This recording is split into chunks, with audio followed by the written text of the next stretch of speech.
بسم اللہ الرحمن الرحیم من الشیطان اللعین الرجیم بسم اللہ الرحمن الرحیم الحمد للہ رب العالمین الصلاۃ والسلام علی رسولہ الکریم وعلی اہل بیتہ الطیبین الطاہرین ولعنۃ اللہ علی اعدائہم اجمعین اما بعد فقد آج یہ 10 رجب المرجب ہمارے 10ویں امام اور عصمت کی 12ویں کڑی امام محمد تقی علیہ السلام کی ولادت کی تاریخ ہے، اور یہ رجب کا مہینہ اتنا مبارک، اتنا متبرک مہینہ ہے کہ نعمتیں اللہ نے اس مہینے میں جتنی ہمیں دی ہیں اور کسی مہینے میں نہیں، یعنی 2 محمد اور 2 علی اس رجب کے مہینے میں اللہ نے ہمیں عطا کی ہے۔ امامت کی 4 کڑیاں اس مہینے میں ہمیں اللہ نے عطا کی، ہم شیعان اہل بیت علیہ السلام کو۔ آج جس امام کی ولادت کی تاریخ ہے، امام محمد تقی علیہ السلام، آپ کے نام محمد اور آپ کے القاب خاشع، قانع، مرتضیٰ اور مشہور لقب تقی تھا۔ آپ کی کنیت ابو جعفر۔ آپ کو امام محمد تقی علیہ السلام کو اللہ نے ہمیں عطا فرمایا۔ امام رضا علیہ السلام کو جس طرح سے رسول اسلام کو لوگ ابتر کا طعنہ دیا کرتے تھے، اسی طرح سے امام رضا علیہ السلام کو، چونکہ امام محمد تقی علیہ السلام سے پہلے ان کے کوئی اولاد نہیں تھی، اس لیے لوگ طعنہ دیا کرتے تھے کہ شیعوں کے امام علی رضا نسل ہو گئے، یعنی منقطع النسل ہو گئے اور ان کے کوئی اولاد نہیں ہے۔ تو امام نے یہ سن کر فرمایا کہ اولاد عطا کرنا یا نہ کرنا اللہ کی دین ہے، اللہ ہمیں بھی ایک بیٹا عطا فرمائے گا۔ اور یہی ہوا۔ آپ کی ولادت کے سلسلے میں امام علی رضا علیہ السلام نے اپنی بہن حکیمہ خاتون کو ایک رات کے لیے کہا کہ تم آج میرے گھر رکو، اس لیے کہ آج اللہ ہمیں ایک بیٹا عطا کرنے والا ہے خیزران کے بطن سے۔ حکیمہ خاتون فرماتی ہیں کہ میں نے اپنے بھائی کا حکم کی تعمیل کی اور میں رک گئی۔ رات کو ہمسایہ کی عورتیں، چند عورتوں کو بلایا گیا اور رات میں وضع حمل نمودار ہوا خیزران خاتون کی بطن سے، اور امام محمد تقی علیہ السلام کی ولادت ہوئی۔ فرماتی ہیں حکیمہ خاتون کہ میں نے ان کی ولادت سے قبل چراغ روشن کیا، اور جب امام کی ولادت ہوئی تو میں نے ان کو نہلانے کے لیے ایک تشت میں رکھا اور چراغ اسی وقت گل ہو گیا، لیکن روشنی بالکل ویسی تھی جیسے چراغ روشن تھا، یعنی چراغ گل ہونے کے بعد بھی روشنی برقرار رہی۔ امام محمد تقی علیہ السلام وہ ہیں کہ جن کی ولادت آج 10 رجب المرجب 195 ہجری مطابق 811 عیسوی میں جمعے کے روز مدینہ منورہ میں ولادت ہوئی، اور آپ کی شہادت 29 ذی القعدہ 220 ہجری کو ہوئی۔ آپ کی زندگی، آپ کی حیات بہت مختصر تھی، بہت کم تھی، یعنی آپ 25 سال 3 مہینے اور 12 دن باحیات رہے۔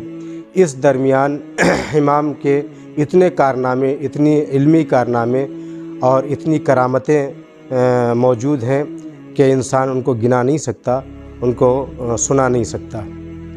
امام کے بہت مشہور واقعات میں ایک مناظرہ ہے امام علیہ السلام کا یحییٰ بن اقسم سے۔ تو لوگوں نے معتصم مامون رشید کو یہ کہنا شروع کیا کہ آپ نے علی رضا کا بھی بہت احترام کیا اور ان سے اپنی بہن کی شادی کر دی۔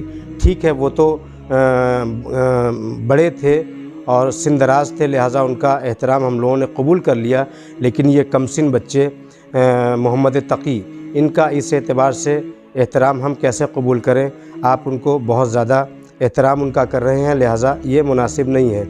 تو مامون رشید نے کہا کہ ایسا کرو، اگر تم انہیں کم سن سمجھ رہے ہو تو ان سے مناظرہ کر لو۔ ان لوگوں نے سوچا کہ یہ کم سن تو ہیں، یہ کس طرح سے مناظرہ کریں گے؟ بہرحال ایک دعوت عام دی گئی اور اس نے ان لوگوں نے مناظرے کے لیے یحییٰ بن اقسم جو اس زمانے کا سب سے بڑا عالم تھا اس کو بلایا۔ حالانکہ مامون رشید خود بنی عباس کے سلاطین میں سب سے زیادہ فقیہ اور عالم سمجھا جاتا تھا، لیکن پھر بھی اس نے کہا کہ تم جس کو بلانا چاہو مناظرے کے لیے بلا سکتے ہو۔ یحییٰ بن اقسم کو بلایا گیا۔ اس وقت یہ عالم تھا کہ ایک عام اعلان کیا گیا اور تاریخ لکھتی ہے کہ 900 کرسیاں مامون رشید کے دربار میں صرف علماء اور فضلاء کے لیے رکھی گئی تھیں۔ امام محمد تقی الاسلام کی مسند کو اپنے پاس بچھوایا اس نے، اور یحییٰ بن اقسم جب آ گیا تو اس کو ان کے سامنے بٹھایا اور کہا کہ تم جو سوال کرنا چاہتے ہو کرو۔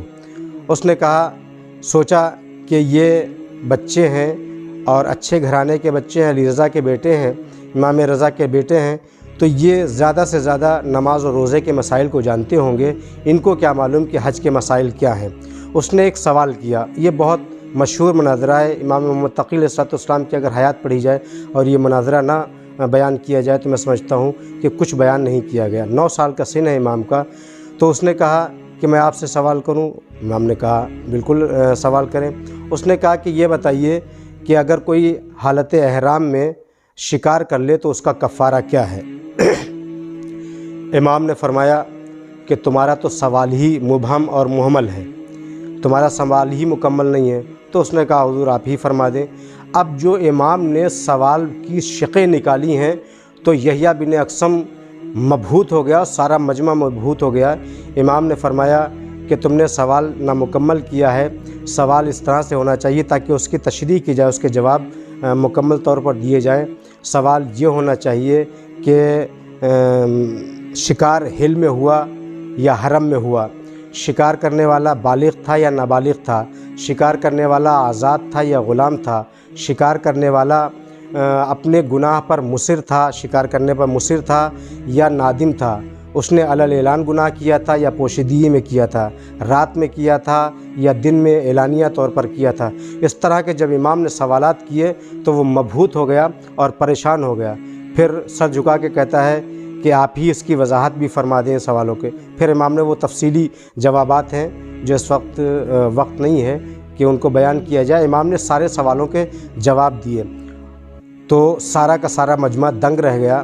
خود مامون رشید تو جانتا تھا کہ ان کی عظمت کیا ہے، اس نے اور زیادہ ان لوگوں کو پریشان کرنے کے لیے کہ ان کا چہرہ اور سامنے آ جائے کہ علمی لیاقت کتنی ہے ان کی علماء کی، تو اس نے کہا کہ آپ بھی کچھ سوال کر لیں، امام کی طرف اشارہ کر کے کہا آپ بھی ان سے کچھ سوال کر لیں یحییٰ بن اقسم سے۔ تو امام نے سوال کیا، یہ بہت اچھے سوالات امام کے ہیں اور عجیب انداز سے کیے۔ امام نے کہا یہ فرما کہ ایک عورت صبح کو حرام تھی، دن چڑھے حلال ہو گئی، ظہر کے وقت حرام ہو گئی، عصر کے وقت پھر حلال ہو گئی، مغرب کے وقت پھر حرام ہوئی، عشاء کے وقت پھر حلال ہو گئی، آدھی رات کو پھر حرام ہو گئی اور صبح کے وقت پھر حلال ہو گئی۔ اس کا جواب آپ ہمیں دے دیں۔ ایک مرتبہ یحییٰ بن اقسم نادم ہو کے کہتا ہے کہ یا ابن رسول اللہ، اتنے سوالات کے جواب میں کیسے دے سکتا ہوں، آپ خود وضاحت فرمائیں۔ اب امام نے فرمایا کہ دیکھو، ایک شخص نے ایک شخص کی کنیز کو پہلی نظر ڈالی تو وہ حرام تھی، دن چڑھے اس کنیز کو خرید لیا، وہ اس کے لیے حلال ہو گئی، ظہر کے وقت اس کو آزاد کر دیا، یہ حرام ہو گئی، پھر اس مرد کے اوپر حرام ہو گئی، عصر کے وقت اس سے نکاح کر لیا، پھر حلال ہو گئی، مغرب کے وقت اس سے زہار کیا، وہ پھر حرام ہو گئی، عشاء کے وقت زہار کا کفارہ ادا کر دیا، پھر حلال ہو گئی، آدھی رات میں اس کو طلاق رجعی دی، پھر حرام ہو گئی، اور صبح کے وقت اس سے رجوع کر لیا، یہ پھر حلال ہو گئی۔ تو اس طرح کے مناظرے اس سن میں امام کے جب لوگوں نے سنے تو بہت زیادہ مبہوت ہوئے اور امام محمد تقی الاسلام کی علمی لیاقت کی لوگ تعریف کرنے لگے۔ امام علیہ السلام ایک بغداد کے راستے میں کھڑے ہوئے ہیں کہ مامون رشید کا گزر ہوا، یہ واقعات کتابوں میں موجود ہیں۔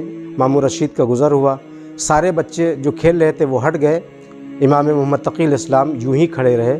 تو مامون رشید نے کہا کہ تم کیوں نہیں ہٹے راستے سے جب سارے بچے ہٹ گئے؟ تو امام نے فرمایا